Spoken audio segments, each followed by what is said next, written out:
આપણી થાળીમાં જે રોટલી, શાક, ભાત છે એ બધું ક્યાંથી આવે છે એવો વિચાર કર્યો છે ક્યારે? મોટા ભાગે ખેતરમાંથી જ ને. હા, દુનિયાની લગભગ અડધી વસ્તી ખબર છે ખેતી સાથે જોડાયેલી છે. અને આપણો દેશ ભારત એ તો કૃષિપ્રધાન દેશ છે જ. મોટાભાગના લોકો હજી પણ ખેતી પર જ નિર્ભર છે. બરાબર. અને ખેતી એટલે ખાલી અનાજ ઉગાડવું એટલું જ નથી. એ તો દેશની આબાદી, સમૃદ્ધિનો આધાર છે. સાચી વાત. ખોરાક તો મળે જ, પણ ઉદ્યોગો માટે કાચો માલ એ પણ ખેતીમાંથી જ. એટલે જ તો અર્થવ્યવસ્થાની જીવાદોરી કહેવાય છે. ચોક્કસ. અને વ્યાખ્યાની રીતે કહીએ તો ખેતી એટલે અનાજ, તેલીબિયા, કઠોળ, ફળ, શાકભાજી, ફૂલો ઉગાડવા. અને હા, સાથે પશુપાલન પણ. એને કૃષિ પણ કહેવાય. તો આજે આપણે આ કૃષિની દુનિયામાં થોડી ઊંડી ડૂબકી મારીએ? હા, ચાલો. આજે આપણે વાત કરીશું કે ખેતી એક તંત્ર તરીકે, મતલબ કે એક સિસ્ટમ તરીકે કેવી રીતે કામ કરે છે, પછી જમીનના જુદા જુદા પ્રકારો અને એનું મહત્વ. અને ખેતી કરવાની અલગ અલગ રીતો પણ હોય છે ને, એ પણ જાણીશું. હા, એ પણ. સાથે ભારતના મુખ્ય પાકો કયા કયા છે અને છેલ્લે ખેતીનો વિકાસ કેવી રીતે થઈ રહ્યો છે એની પણ ટૂંકમાં વાત કરીશું. સરસ. તો શરૂઆત કરીએ ખેતીના તંત્રથી.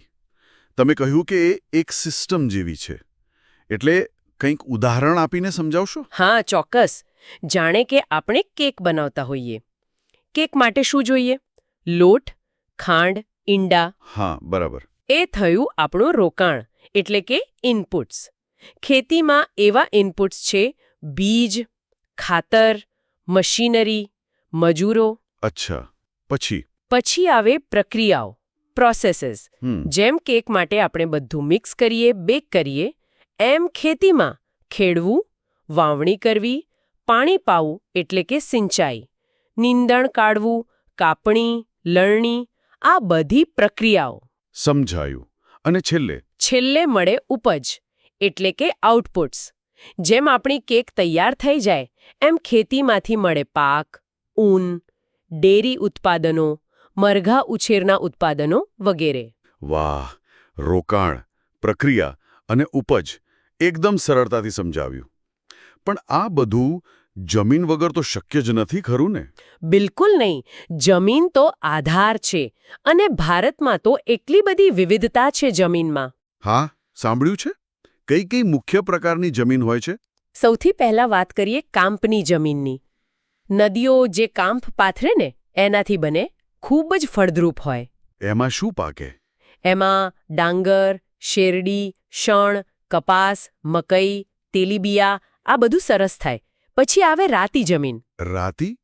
એ કેમ રાતી હોય? એમાં લોહ તત્વ હોય ને, એટલે એનો રંગ રાતો દેખાય. એ થોડી છિદ્રાળુ હોય. એમાં બાજરી, કપાસ, ઘઉં, જુવાર, અળસી, મગફળી, બટાટા જેવા પાક લેવાય. અને પેલી કાળી જમીન, જેના માટે ગુજરાતનું નામ પણ આવે છે? હા, કાળી જમીન. એને રેગુર પણ કહે છે. એ ચીકણી હોય અને ભેજ બહુ સારો પકડી રાખે. કપાસ માટે તો ઉત્તમ ગણાય. એટલે જ એને કપાસની કાળી જમીન પણ કહે છે. એમાં કપાસ સિવાય અળસી, સરસવ, મગફળી, તમાકુ, અડદ પણ થાય. ગુજરાતનો જે કાનમ પ્રદેશ છે ને, ભરૂચ પાસેનો, એ આ કાળી જમીન અને કપાસ માટે જ પ્રખ્યાત છે. ઓહ, આ સિવાય પણ પ્રકારો છે? હા, છે ને. જ્યાં બહુ વરસાદ પડે ત્યાં પડખાઓ એટલે કે લેટેરાઇટ જમીન જોવા મળે. એ ઓછી ફળદ્રુપ હોય, પણ ખાતર નાખીને એમાં કપાસ, ડાંગર, રાગી, શેરડી, ચા, કોફી, કાજુ ઉગાડી શકાય. અને રણ પ્રદેશમાં? ત્યાં રણ પ્રકારની જમીન, સૂકી, રેતાળ, ઓછી ફળદ્રુપ. પણ જો પાણી મળે, સિંચાઈ થાય, તો બાજરી અને જુવાર જેવા પાક લઈ શકાય. પર્વતો પર? ત્યાં પર્વતીય જમીન હોય, હિમાલય જેવા વિસ્તારોમાં. એનું સ્તર પાતળું હોય. પછી જંગલ પ્રકારની જમીન પણ છે, જ્યાં ઝાડપાનના પાંદડા સડવાથી સેન્દ્રિય તત્વો ઉમેરાય. એ કાળીભૂરી હોય. ચા, કોફી, તેજાના, ઘઉં, મકાઈ, જવ, ડાંગર માટે સારી. અને છેલ્લે દલવલ કે પીઠ પ્રકારની જમીન, જ્યાં બહુ ભેજ હોય, પાણી ભરાઈ રહેતું હોય ત્યાં. એમાં જૈવિક પદાર્થો ખૂબ હોય. ડાંગર માટે અનુકૂળ છે. બાપરે! આટલા બધા પ્રકારની જમીન. તો સ્વાભાવિક છે કે ખેતી કરવાની રીતો પણ અલગ અલગ હશે જ ને. ચોક્કસ. જેમ કે એક છે જીવન નિર્વાહ ખેતી. નામ પ્રમાણે જ ખેડૂત ફક્ત પોતાના કુટુંબની જરૂરિયાત પૂરી થાય એટલો જ પાક ઉગાડે. સાધનો પણ સાદા હોય. પહેલા પેલી ઝૂમ ખેતી પણ થતી હતી ને, જંગલ કાપીને. હા, સ્થળાંતરિત ખેતી અથવા ઝૂમ ખેતી. એમાં જંગલનો થોડો ભાગ કાપીને બાળીને રાખ પર ખેતી કરતા. જમીનની ફળદ્રુપતા ઘટે એટલે થોડા વર્ષો પછી જગ્યા બદલી નાખતા. પણ હવે આ પદ્ધતિ ઘણી ઓછી થઈ ગઈ છે પર્યાવરણના નુકસાનને કારણે. અને અત્યારે જે મોટા મોટા ફાર્મ જોવા મળે છે, ટ્રેક્ટર ને આધુનિક મશીનો વપરાય છે, એ કઈ ખેતી? એને કહેવાય સઘન ખેતી અથવા વ્યાપારી ખેતી. આમાં મુખ્ય હેતુ બજારમાં વેચીને નફો કમાવાનો હોય છે. એટલે આધુનિક પદ્ધતિઓ, સારા બિયારણ, ખાતર, સિંચાઈ, યંત્રો આ બધાનો ઉપયોગ થાય અને ઉત્પાદન પણ ખૂબ મોટા પાયે લેવાય. પાણીના આધારે પણ પ્રકાર પડે? હા, જ્યાં વરસાદ ઓછો પડે કે સિંચાઈની સગવડ ઓછી હોય ત્યાં સૂકી ખેતી થાય.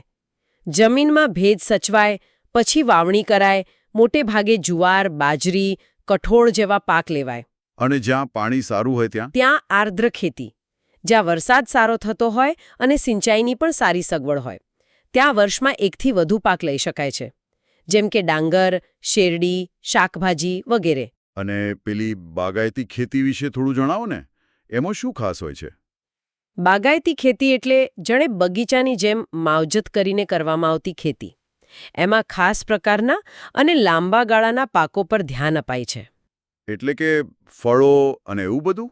હા, જેમ કે રબર, ચા, કોફી, કોકો, નાળિયેર અને ફળોમાં જુઓ તો સફરજન, કેરી, સંતરા, દ્રાક્ષ, આમળા, લીંબુ, જામફળ, બોર, ખારેક આ બધાની ખૂબ કાળજીથી ખેતી થાય. વાહ, આટલી બધી વિવિધતા! હવે થોડી વાત ભારતના અને ગુજરાતના મુખ્ય પાકોની કરીએ. આપણો મુખ્ય ખોરાક કયો ગણાય? ડાંગર એટલે કે ચોખા. મોટા ભાગના લોકોનો મુખ્ય ખોરાક. એને ગરમ અને ભેજવાળી આબોહવા જોઈએ અને પાણી પણ પુષ્કળ જોઈએ. ચીન પછી ભારત દુનિયામાં બીજા નંબરે છે ડાંગરના ઉત્પાદનમાં. અને ઘઉં? રોટલી વગર તો આપણને ના ચાલે. સાચી વાત. ઘઉં આપણો બીજો મુખ્ય પાક. એને ડાંગર જેટલું પાણી ન જોઈએ, મધ્યમ તાપમાન અને વરસાદ માફક આવે. ઉત્તર ભારતમાં ખાસ કરીને પંજાબ ઘઉં માટે બહુ પ્રખ્યાત છે. એને ઘઉંનો કોઠાર પણ કહેવાય છે. અને ગુજરાતમાં? ગુજરાતમાં ભાલ પ્રદેશના ભાલિયા ઘઉં ખૂબ વખણાય છે. એની ગુણવત્તા બહુ સારી હોય છે. અને બાજરી? એ તો ઓછા પાણીમાં થાય ને? હા, બાજરી માટે રેતાળ કે હલકી જમીન ચાલે અને વરસાદ પણ ઓછો હોય તો વાંધો નહીં. એટલે રાજસ્થાનમાં સૌથી વધુ થાય અને પછી ગુજરાતનો નંબર આવે. બાજરી જેવો જ એક પૌષ્ટિક ધાન્ય પાક છે નાગલી, જેને રાગી પણ કહેવાય છે. એ પણ પહાડી વિસ્તારોમાં થાય છે. તેલીબિયામાં ગુજરાત આગળ છે એવું સાંભળ્યું છે. હા, ખાસ કરીને મગફળીના ઉત્પાદનમાં ગુજરાત આખા દેશમાં પ્રથમ છે. અને દિવેલા એટલે કે એરંડા એના ઉત્પાદનમાં તો ભારત વિશ્વમાં પ્રથમ છે અને ભારતમાં ગુજરાત પ્રથમ છે. અરે વાહ! અને કપાસ, સફેદ સોનું? હા, કપાસ કાપડ ઉદ્યોગનો મુખ્ય કાચો માલ. એના માટે કાળી જમીન શ્રેષ્ઠ. અને એમાં પણ ગુજરાત દેશમાં આગળ પડતું સ્થાન ધરાવે છે. પેલો કાનમ પ્રદેશ યાદ છે ને? કપાસ માટે જ ઓળખાય છે. ખરેખર, આટલા બધા પાક, આટલી મોટી વસ્તી, એમની જરૂરિયાત પૂરી કરવા ખેતીનો વિકાસ તો સતત કરવો પડતો હશે. બિલકુલ. વસ્તી વધતી જાય છે એટલે ખોરાકની માંગ પણ વધે છે. એને પહોંચી વળવા ખેતીનો વિકાસ અનિવાર્ય છે. તો એ વિકાસ કેવી રીતે થાય? શું રસ્તાઓ છે? ઘણા રસ્તા છે. એક તો જેટલી જમીન પર ખેતી થાય છે એ વાવેતર વિસ્તાર વધારવો. બીજું, એક જ વર્ષમાં એક જ ખેતરમાં એક કરતાં વધુ પાક લેવા. ત્રીજું, સિંચાઈની સગવડો સુધારવી અને વધારવી. અને ટેકનોલોજીનો ઉપયોગ? હા, એ પણ. સારા ખાતરો, વધુ ઉત્પાદન આપતા સુધારેલા બિયારણનો ઉપયોગ કરવો, ટ્રેક્ટર, થ્રેશર જેવા યંત્રો એટલે કે યાંત્રિકીકરણ અપનાવવું. સરકાર પણ કંઈક મદદ કરતી હશે ને? ચોક્કસ. સરકાર તરફથી પણ ઘણા પ્રયાસો થાય છે. જેમ કે સહકારી મંડળીઓ અને બેંકો દ્વારા ખેડૂતોને મદદ, કિસાન ક્રેડિટ કાર્ડ યોજના, સસ્તું કૃષિ ધિરાણ, પાક સંગ્રહ માટે ગોદામની સગવડ. માહિતી પણ મળવી જરૂરી છે ને? હા, એના માટે રેડિયો, ટીવી પર કાર્યક્રમો, કિસાન ચેનલ, ખેડૂતોને SMS દ્વારા માહિતી, ટોલ ફ્રી હેલ્પલાઇન નંબર પણ છે 1800-180-1551. ગુજરાત સરકારનું આઈ ખેડૂત પોર્ટલ પણ છે, જ્યાં બધી યોજનાઓની માહિતી મળે અને કૃષિ મેળા પણ યોજાય છે. તમે હમણાં સુધારેલા બિયારણની વાત કરી. એ શું હોય છે, બરાબર? અને પેલી જંતુ મારવાની દવાઓનું શું? એનાથી નુકસાન નથી થતું? સુધારેલા બિયારણ એટલે વૈજ્ઞાનિકો દ્વારા સંશોધન કરીને તૈયાર કરાયેલા બીજ, જે વધુ ઉત્પાદન આપે, રોગ અને જીવાત સામે ટકી શકે. એને પૃથક્કરણ કરેલા બિયારણ કે બાયોટેકનિક પદ્ધતિથી તૈયાર થયેલા બિયારણ પણ કહેવાય. અને જંતુનાશકો? પાકને જીવાતથી બચાવવા રાસાયણિક જંતુનાશકોનો ઉપયોગ થાય છે, એ સાચું. પણ એના ગેરફાયદા પણ છે. એ જમીન અને પાણીને પ્રદૂષિત કરે છે અને લાંબા ગાળે માણસો અને બીજા જીવોના આરોગ્ય માટે પણ હાનિકારક છે. તો પછી ઉપાય શું? હવે જૈવિક કીટનાશકોનો ઉપયોગ વધારવા પર ભાર મુકાઈ રહ્યો છે. એમાં જીવાણુઓનો ઉપયોગ થાય, જેમ કે બેસિલસ નામના જીવાણુ, અથવા તો વનસ્પતિમાંથી બનેલા કીટનાશકો, જેમ કે લીમડાનું દ્રાવણ, કરંજ, તમાકુ વગેરે. આ પર્યાવરણ માટે વધુ સુરક્ષિત છે. આ સારી વાત છે. હવે એક છેલ્લો પણ બહુ મહત્વનો મુદ્દો, પાણી. વરસાદ તો આપણે ત્યાં અનિયમિત હોય છે. એટલે જ સિંચાઈનું મહત્વ ખૂબ વધી જાય છે. પાણી વગર તો ખેતી શક્ય જ નથી. જેમ કે આપણા ગુજરાતમાં સરદાર સરોવર યોજનાની નહેરો. આ સિવાય ખેત તલાવડી બનાવવી, ચેકડેમ બાંધવા જેવા ઉપાયો પણ છે. અને કંઈક આધુનિક પદ્ધતિઓ પણ આવી છે ને, ટપક સિંચાઈ જેવી? હા, બિલકુલ.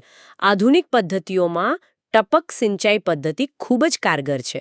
એમાં પાઇપ દ્વારા પાણી સીધું છોડના મૂળ પાસે જ ટીપે ટીપે પહોંચાડાય છે. એનાથી શું ફાયદો? સૌથી મોટો ફાયદો પાણીનો બચાવ.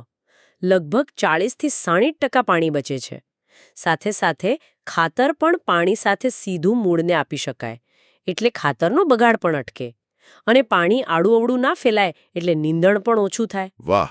કયા પાકો માટે આ સારી રે? ઘણા બધા, જેમ કે કપાસ, એરંડા, શેરડી, પછી શાકભાજીમાં ટમેટા, રીંગણ, કોબીજ, ફ્લાવર, બટાટા, ભીંડા, મરચી. ફળઝાડમાં આંબા, ચીકુ, લીંબુ, નાળિયેર, દાડમ, પપૈયા, જામફળ, બોર, તમાકુ અને સાગ જેવા વૃક્ષો માટે પણ ઉપયોગી છે. સરસ. અને બીજી કોઈ આધુનિક પદ્ધતિ? હા, ફુવારા પિયત પદ્ધતિ. આમાં પાઇપલાઇનમાં ફુવારા ગોઠવીને પાણીનો છંટકાવ કરાય છે, જાણે વરસાદ પડતો હોય એમ. એ ક્યાં વધુ ઉપયોગી? જ્યાં જમીન ઊંચી નીચી હોય, ખાડા ટેકરાવાળી હોય અથવા રેતાળ હોય, ત્યાં આ પદ્ધતિ બહુ કામ લાગે છે. એનાથી પાણીનો પણ બચાવ થાય છે. એમાં કયા પાક લઈ શકાય? ઘઉં, બાજરી, જુવાર, મકાઈ, મગફળી, ચણા, ડુંગળી, ઘાસચારો જેમ કે રજકો, પછી મેથી, ચોળી, ફ્લાવર, કોબીજ, ભીંડા, બટાટા, શેરડી. આ બધા માટે અનુકૂળ છે. ખરેખર, આજે તો ખેતી વિશે ઘણી બધી માહિતી મળી. સમજાયું કે ખેતી એ ખાલી મહેનતનું કામ નથી, પણ એમાં કેટલું બધું વિજ્ઞાન, ટેકનોલોજી, જમીન, પાણી, આબોહવાની સમજ બધું જ જોડાયેલું છે. સાચી વાત છે. આપણે જોયું કે કેવી રીતે જુદી જુદી જમીન, પાણીની ઉપલબ્ધતા પ્રમાણે અલગ અલગ પાક લેવાય છે, અલગ અલગ રીતે ખેતી થાય છે, અને એને વધુ સારી, વધુ ઉત્પાદક બનાવવા માટે સતત કેવા પ્રયત્નો થઈ રહ્યા છે. અને આજના આ સંવાદના અંતે એક વિચાર મૂકીને જઈએ. ભવિષ્યમાં જ્યારે દુનિયાની વસ્તી હજુ પણ વધશે, ત્યારે આપણી સામે મોટો પડકાર હશે. કયો પડકાર? એ જ કે શું આપણે પર્યાવરણને વધુ નુકસાન પહોંચાડ્યા વગર આપણા જે કુદરતી સંસાધનો છે, જેમ કે જમીન અને પાણી, એનો બગાડ કર્યા વગર સૌને ખોરાકની જરૂરિયાત પૂરી પાડી શકીશું? આ વિશે આપણે સૌએ વિચારવું રહ્યું.